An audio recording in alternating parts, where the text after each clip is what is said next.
बिहार की राजनीति में सम्राट चौधरी ने अपने पैर बड़ी मजबूती के साथ जमा लिए हैं। हाल ही में हुए फ्लोर टेस्ट में भी उनका दमखम देखने को मिला और इससे पहले राज्यसभा चुनाव में भी विधायकों के आंकड़ों में खेलकर उन्होंने ये साफ दर्शा दिया था कि उनकी कितनी मजबूत पकड़ है बिहार में विधायकों के बीच, चाहे वो पक्ष के हो चाहे विपक्ष के हों। लेकिन इस बीच निशांत कुमार का कद भी लगातार बढ़ रहा है।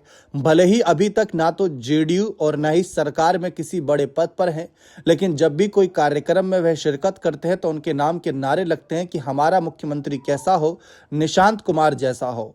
तय निशांत, जय निशांत के नारे खूब लगते दिखे। इस बीच जब विधानसभा का एक दिन का सत्र था तो तेजस्वी यादव ने कहा कि हमें तो इस बात की खुशी है कि लालू की पाठशाला से निकले सम्राट चौधरी को राज्य का नया मुख्यमंत्री बनाया गया। सम्राट चौधरी ने भी कहा कि यह सत्ता किसी के बपोती नहीं।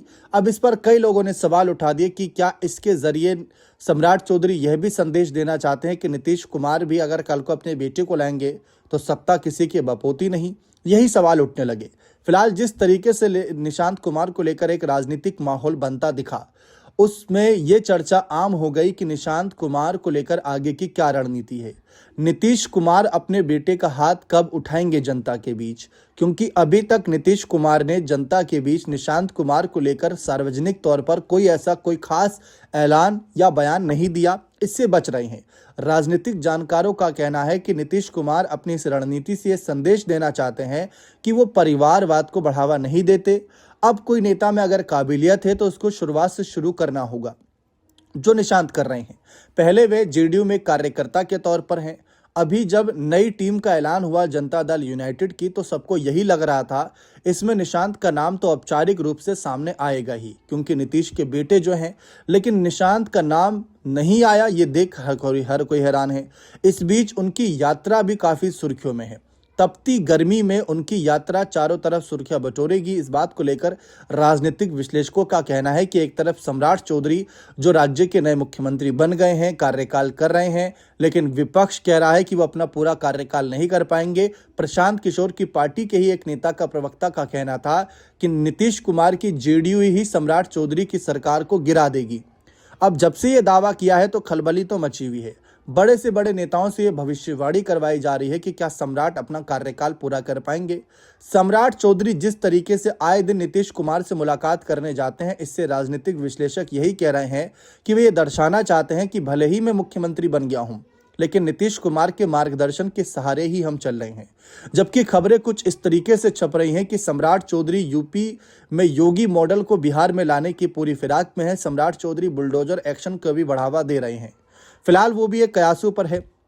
लेकिन लालू परिवार का जिस तरीके से रुख सम्राट चौधरी के मुख्यमंत्री बनने के बाद ये रहा कि लालू की पाठशाला से ही निकले, तो क्या इसका मतलब विपक्ष उन पर उतना हमला नहीं करेगा, विपक्ष उनकी उतनी टांग नहीं खींचेगा, विपक्ष उनके खिलाफ उतना विरोध मार्च नहीं करेगा, मोर्चा नहीं खोलेगा? ये सवाल है।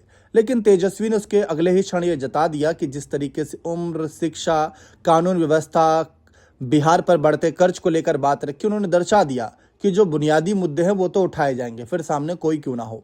लेकिन इस बीच रह रहकर जिस तरीके से लालू परिवार नीतीश के बेटे निशांत का समर्थन जताता है, एक समय वो याद करिए जब नीतीश कुमार के स्वास्थ्य को लेकर खूब सवाल उठ रहे थे, तो लालू परिवार से ही राबड़ी देवी और कुछ और सदस्यों ने यह कहा था कि निशांत अगर राजनीति में आते हैं, अपने पिता की कुर्सी को संभालते हैं तो बहुत अच्छी बात है। अब एक आम चर्चा इस बात की बनी हुई है कि अगर कल को निशांत कुमार राजनीति में आते हैं और पार्टी के अध्यक्ष कुर्सी तक पहुंच भी जाते हैं, तो क्या वह अपने पिता की राह पर चलेंगे? वैसे तो उन्होंने क्लियर कर ही दिया है कि वह अपने पिता की राह पर चलेंगे और जनता को यह बताएंगे कि उनके पिता ने 20 सालों तक क्या क्या काम किए। तो ये समझने वाली बात बन जाती है कि क्या नीतीश कुमार की राह पर चलकर कल को अगर निशांत कुमार को भी ये लगेगा कि पार्टी खतरे में है, पद खतरे में है, तो क्या वो भी लालू यादव से हाथ मिलाएंगे? लालू नहीं तो क्या तेजस्वी से हाथ मिलाएंगे? क्योंकि सत्ता समीकरण बदल रहा है। लालू की पार्टी से तेजस्वी, तो नीतीश की पार्टी से निशांत सामने आ रहे हैं। तो क्या निशांत और तेजस्वी कल को साथ दिख सकते हैं सम्राट चौधरी के खिलाफ? देखिए, राजनीति में इम्पॉसिबल जैसा शब्द कोई नहीं, लेकिन फिलहाल की राजनीतिक हालात में ये एग्जिस्ट भी नहीं कर रहा। यानी कि अगर निशांत कल को लालू के साथ दिखें, तेजस्वी के साथ दिखें, तो ये कोई चौंकाने वाली बात नहीं होगी। लेकिन फिलहाल ऐसा कोई माहौल दिख ही नहीं रहा कि सम्राट चौधरी मुख्यमंत्री बने हो और ताबड़तोड़ तरीके से नीतीश कुमार के लिए गए फैसलों को पलट दिया हो या नीतीश कुमार का अपमान कर रहे हो, ऐसा कुछ नजर नहीं आ रहा। तो अभी फिलहाल नीतीश और सम्राट की बहुत अच्छी बन रही है। नीतीश कुमार ने भी बिहार विधानसभा चुनाव में बिहार के विकास को लेकर जो बातें रखी, उसमें सबसे अलग बात यह भी नजर आई थी कि उन्होंने समय समय पर यह भी कहा था कि अब वह कभी पाला बदल नहीं करेंगे।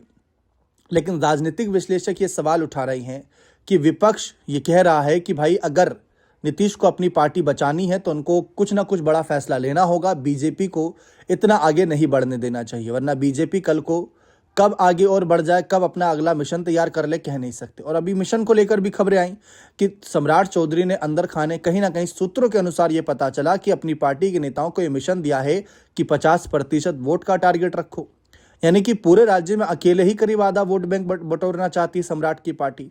दूसरी तरफ नीतीश की पार्टी ने 200 सीटों का टारगेट रखा है। यानी एक पार्टी, दोनों पार्टियों का अलग अलग नजरिया यह है कि अब अपनी भी सरकार, मतलब अपना खुद का बहुमत की ओर देखना है। दोनों का जो इस समय अगर हम स्ट्राइक रेट देखें, 101 सीट पर लड़ी थी बीजेपी, 101 सीट पर लड़ी जेडीयू, 85 मिली जेडीयू को, 89 मिली बीजेपी को। तो यानी 10, 12, 15 सीटों का ही नुकसान हो रहा है। तो स्ट्राइक रेट तो बढ़िया है। अब कुछ पार्टी नेताओं का यह भी मानना रहता है कि अगर 150 या 180 सीटों तक हम अकेले लड़ें तो हो सकता है कि अकेले भी बहुमत पालें इस स्ट्राइक रेट के हिसाब से। तो वही चीज अंदर खाने बात हो रही है। लेकिन फिलहाल महागठबंधन इस बात में इंटरेस्टेड कितना है कि कल को नीतीश के बेटे को साथ लिया जाए, उनको अपने पाले में लिया जाए। देखिए, मीसा भारती की बात करें, रोहिणी आचार्य की बात करें, जो लालू परिवार से आती हैं और वो खुले तौर पर नीतीश सरकार पर कई सारे आरोप भी लगाती हैं, लेकिन नीतीश कुमार को लेकर या परिवारवाद को लेकर, निशांत कुमार को लेकर उतना ज्यादा कुछ बयानबाजी नहीं कर रही। सम्राट सीएम बने तब से उनकी आलोचनाएं बढ़ गई हैं सरकार के खिलाफ। तो यानी कि एक तरीके से सॉफ्ट कॉर्नर वाली राजनीति यहां पर दिखाई जा रही है। और राजनीति में जैसा कि कहा जाता है, इम्पॉसिबल जैसा कुछ नहीं।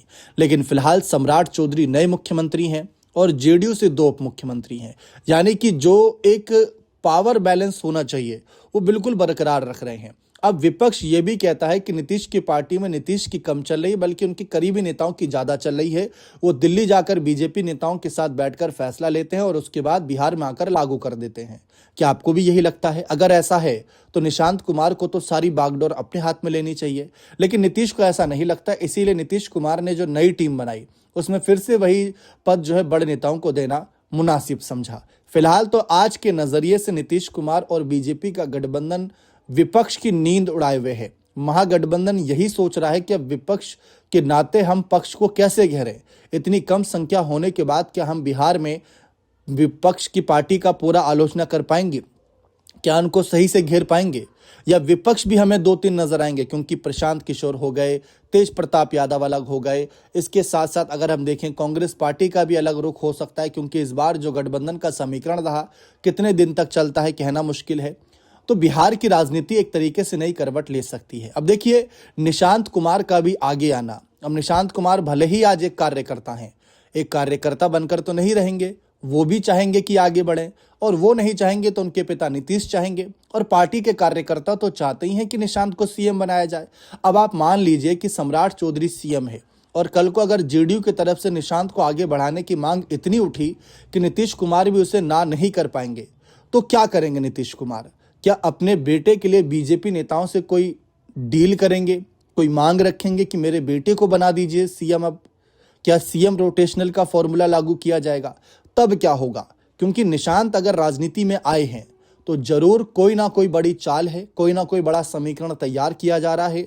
निशांत को सीमित पदों तक नहीं रखा जाएगा, और अगर रखा जाता तो शायद अभी वो उप मुख्यमंत्री या मंत्री पद अभी तक आराम से स्वीकार कर चुके होते। लेकिन दोनों ही सूरत में वह आगे नहीं बढ़े। फिलहाल निशांत कुमार को लेकर भी यह चर्चा है कि निशांत कुमार अपनी परिपक्वता दिखाते हुए कब कौन से बड़े पद पर दावा ठोकेंगे, पार्टी के अंदर कौन से पद पर दावा ठोकेंगे और सरकार के अंदर कौन से पद पर दावा ठोकेंगे, इस बात पर हर किसी की नजर बनी हुई है। नीतीश कुमार के इस्तीफा देने के बाद विधान परिषद की सीट तो खाली हुई, अब क्या उस पर भी निशांत मना कर देंगे या उस सीट को स्वीकार करेंगे? क्योंकि जनता के बीच आकर चुनाव लड़ना एक अलग बात होती है, विधान परिषद की सीट के लिए चुनाव लड़ना एक अलग बात होती है। दोनों ही सूरत में अलग अलग नजरिया होता है। जनता की राय आपको जमीनी स्तर पर ही पता चलेगी। अब उसके लिए यात्रा कर ही रहे हैं निशांत कुमार, उनकी यात्रा को लेकर आए दिन खबर आ रही है। लेकिन फिलहाल बिहार की राजनीति में निशांत कुमार की सक्रियता किस और अंत की तरफ जाएगी, लालू परिवार का इस पर क्या रिएक्शन रहेगा? क्या लालू परिवार उसी तरीके से ट्रीट निशांत को भी करेगा जैसे अभी सम्राट पर हमला बोल रहा है, या फिर निशांत पर थोड़े नरम तेवर दिखाएगा और ये सोचेगा कि आज नहीं तो कल निशांत से हाथ मिलाने यानी कि अपने साथ लाने का मौका बन सकता है, क्योंकि महागठबंधन के पास इसके अतिरिक्त अभी फिलहाल तो कोई अन्य विकल्प नजर नहीं आ रहा है। तो बिहार की राजनीति पूरी तरीके से नीतीश के इस्तीफे के बाद एक नई करवट ले चुकी है, एक नया समीकरण सेट कर चुकी है। अब इस नए समीकरण में फिलहाल बीजेपी जेडीयू एनडीए अलायंस का गठबंधन बहुत अच्छी तरीके से चल रहा है, लेकिन महागठबंधन अपने आप को आगे लाने के लिए क्या करेगा क्या नहीं, देखना दिलचस्प रहेगा।